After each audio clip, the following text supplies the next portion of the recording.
1, 2, 3, জমকালো আয়োজনের মধ্য দিয়ে অনুষ্ঠিত হয়েছে মিস অ্যান্ড মিসেস এলিগেন্স বাংলাদেশের সিজন 2 এর অডিশন রাউন্ড। ঢাকার গুলশানের একটি হোটেলে ২১ আগস্ট সারাদিনব্যাপী আলো ঝলমলে মঞ্চ, র্যাম্প ওয়ার্ক আর ফ্যাশন উপস্থাপনায় জমে ওঠে অনুষ্ঠানটি। দেশের বিভিন্ন প্রান্ত থেকে আসা প্রতিযোগীদের অংশগ্রহণে মুখর হয়ে ওঠে আয়োজন স্থল। এটা ফার্স্ট স্টেপ, এটা পাওয়ার পর অবশ্যই আমার এক্সাইটমেন্ট অনেক বেশি ছিল, অনেক বেশি আমি খুশি হয়েছি। তো দেখি, মডেলিং যেটা পেশা হিসেবে আমি নিতে চাচ্ছি, এটা আসলে আমার প্যাশন দেখে আমি চাই যে এইটাতে আমি একটু ভবিষ্যতে ভালো কিছু করতে যেন পারি। এটা একটা ভালো প্ল্যাটফর্ম যেখানে আসলে পরে আমরা আমাদের ভয়েসটা রেজ করতে পারবো। আমরা উইমেন এম্পাওয়ারমেন্ট নিয়ে কিছু কাজ করতে চাই, ওটার জন্য এটা অনেক হেল্পফুল হবে।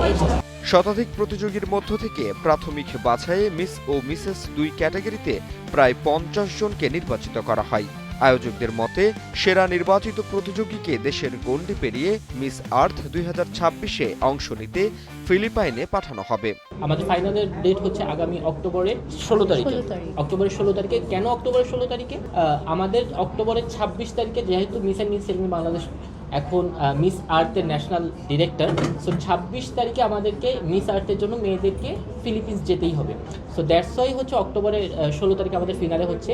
আর আজকে থেকে আমাদের যাত্রা শুরু। আমাদের এরপরে গ্রুমিং সেশন হবে। আমাদের অফিসে বিভিন্ন গ্রুমার এবং সেলিব্রিটিদের যারা তাদেরকে গ্রুম করা হবে।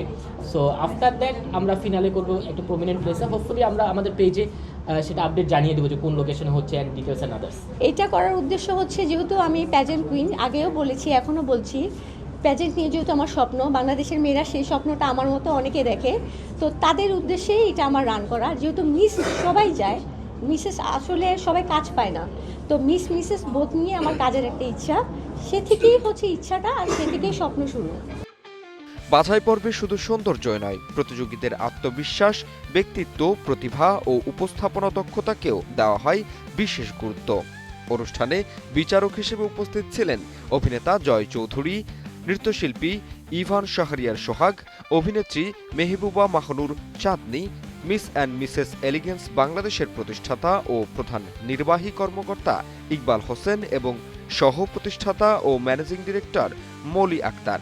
এছাড়া ব্র্যান্ড প্রমোটার ও এলিগেন্স স্টার বারিশা হক এবং বুশরা কবির সহ বিভিন্ন প্ল্যাটফর্মের কুইনরাও বিচার কার্যক্রমে অংশ নেন। প্রোগ্রামে বিচার করলে তো আসলে আমরা যে কোনো একটা ক্যাটাগরি ধরে তো আমরা চাইলে তাকে শনাক্ত করতে পারি না বা ইয়েস কার্ড দিতে পারি না।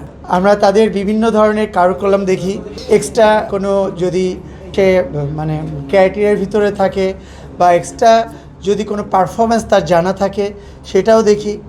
ইভেন যদি যে যেটাতে ইন্টারেস্টেড ফিল করে, অ্যাকচুয়ালি আউটলুকটা তো অবভিয়াসলি ফার্স্টে আউটলুকটা দেখতে হবে, এরপরে তার অন্যান্য মেধাশক্তিতে তার কে কতটুকু প্রসার বা প্রস্তর আমরা সেটা দেখি।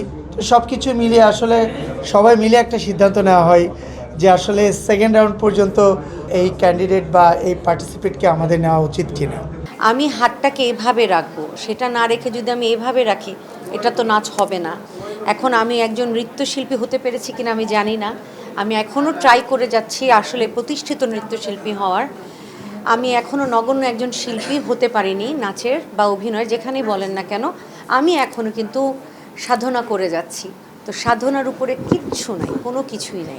একজন নৃত্যশিল্পী, একজন ডান্স কোরিওগ্রাফার হিসাবে চিন্তা করে দেন আসলে স্বর্ণ মুকুটটা আমাদের মাথায় এসেছিলো সবসময়, তো আমরা দেখি মেডেল, তো একটা স্বর্ণ মুকুটের কথা যখন আমরা ঘোষণা দেবো এবং সেটা যদি স্বর্ণ খচিতই হয়, তখন আসলে ছেলে মেয়েদের প্র্যাকটিসের সংখ্যা বেড়ে যাবে এবং তারা সবসময় সারা বছর চিন্তা করবে যে ওই মুকুটটা আবার জিততে হবে। সেটার জন্য সে তার গুরুবিদ্যা শিক্ষাটা চালিয়ে যাবে। তো প্রথম পর্ব তো আপনারা দেখেছেন, প্রথম সিজনটা অনেক ভালো হয়েছে এবং আমরা যেটা কথা দিয়েছিলাম একজন নয় ৫জন বিজয়ী মাথায় স্বর্ণের মুকুট পরিয়ে দিয়েছি আমরা। শুধু বাহ্যিক সৌন্দর্যই নয়, নারীর আত্মবিশ্বাস, নেতৃত্বের গুণ, ব্যক্তিত্ব ও সামাজিক সচেতনতাকে সামনে আনাই এই আয়োজনের মূল লক্ষ্য বলে জানিয়েছেন আয়োজকরা। তাদের প্রত্যাশা, এই মঞ্চ থেকেই উঠে আসবে দেশের নতুন প্রজন্মের আত্মবিশ্বাসী ও প্রতিভাবান নারীরা।